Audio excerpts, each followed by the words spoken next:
ঢাকার সঙ্গে প্রতিরক্ষা সহযোগিতা বাড়াতে সামরিক শক্তিকে কাজে লাগানোর জন্য হাত বাড়াচ্ছে রাশিয়া। ধারণা করা হচ্ছে খুব শীঘ্রই এই বিষয়ে চূড়ান্ত কোনো সিদ্ধান্তেও চলে আসতে পারে। সংশ্লিষ্টদের মতে এই পরিকল্পনা বাস্তবায়ন হলে বাংলাদেশের সামরিক বাহিনীতেও যুগান্তকারী কিছু পরিবর্তন আসতে পারে। গণমাধ্যমের প্রতিবেদন অনুযায়ী সম্প্রতি বাংলাদেশ ও রাশিয়ার সামরিক কর্মকর্তারা উভয় দেশের মধ্যে সহযোগিতা নিয়ে প্রাথমিক একটি আলোচনা করেছেন।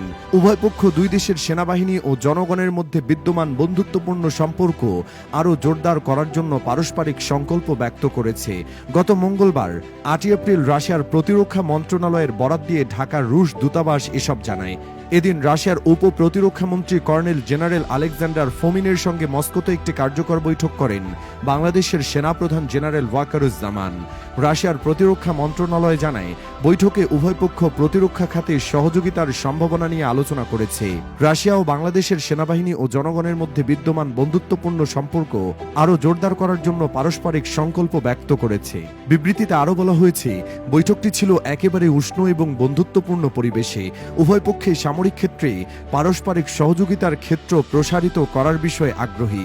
এই বৈঠকটি রাশিয়া ও বাংলাদেশের মধ্যে সামরিক সম্পর্ক আরও দৃঢ় করার একটি গুরুত্বপূর্ণ পদক্ষেপ হিসেবে বিবেচিত হচ্ছে। তৎকালীন সোভিয়েত ইউনিয়ন বর্তমানে রাশিয়া নামে পরিচিত। ২০২৫ সালে রাশিয়ার সঙ্গে বাংলাদেশের কূটনৈতিক সম্পর্কের ৫৩তম বছর চলমান। অনেকের মতে রাশিয়া বাংলাদেশের ঘনিষ্ঠ বন্ধুরাষ্ট্র হিসেবে পরিচিত পায় মুক্তিযুদ্ধের কারণে। জানা যায়, বাংলাদেশের মহান মুক্তিযুদ্ধে রাশিয়া বাংলাদেশের পক্ষে জোরালো ভূমিকা রেখেছিল। এজন্য বাংলাদেশ রাশিয়ার প্রতি আজীবন কৃতজ্ঞ থেকেছে। বাংলাদেশ সৃষ্টির পর থেকে রাশিয়া এদেশের অকৃত্রিম বন্ধু। ১৯৭১ সালে আন্তর্জাতিক অঙ্গনে তৎকালীন সোভিয়েত ইউনিয়নের সহায়তা না পেলে বাংলাদেশের স্বাধীনতা অর্জন কঠিন হতো। বর্তমানে বাংলাদেশ রাশিয়া সম্পর্ক বলতে গেলে প্রজাতন্ত্রী বাংলাদেশ এবং রুশ ফেডারেশনের মধ্যে দ্বিপাক্ষিক সম্পর্ককে বোঝায়।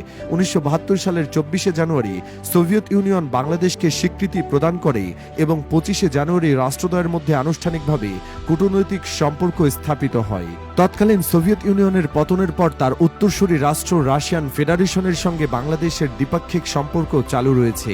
বাংলাদেশ ও রাশিয়ার বন্ধুত্বপূর্ণ সম্পর্ক দুই দেশের রাজনীতি, অর্থনীতি, বাণিজ্য, প্রতিরক্ষা ব্যবস্থা, শিক্ষা ও সংস্কৃতির উন্নয়নে অবদান রাখছে।